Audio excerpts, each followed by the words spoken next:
అసలు అమ్మవారు అనగానే ఎవరో ఒక స్త్రీమూర్తిని మాత్రం అనుకోవద్దు.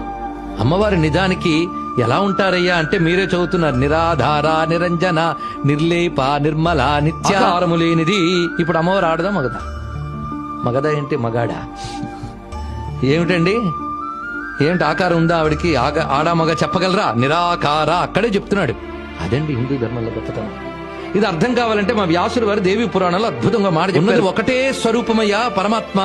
సత్ చిత్ ఆనందం. సత్ ఎవర్ ఎగ్జిస్టెన్స్, చిత్ ఎవర్ కాన్షియస్, ఇంకోటి ఆనందం బ్లిస్. ఈ మూడే భగవంతుడు అంటే మరొకటి కాదన్నాడు. సచ్చిదానందం.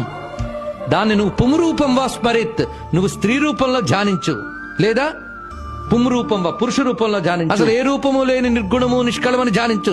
ఎలా ధ్యానించినా సచ్చిదానంద వస్తువే. కనుక అమ్మవారు నిరాకారావిడే, సాకారావిడే. మరి ఇందాక అంత రూపం వర్ణించినప్పుడు ఆకారం చెప్పారు, అంత ఆకారం చెప్పి ఎవరికి నిరాకారం అంటారు.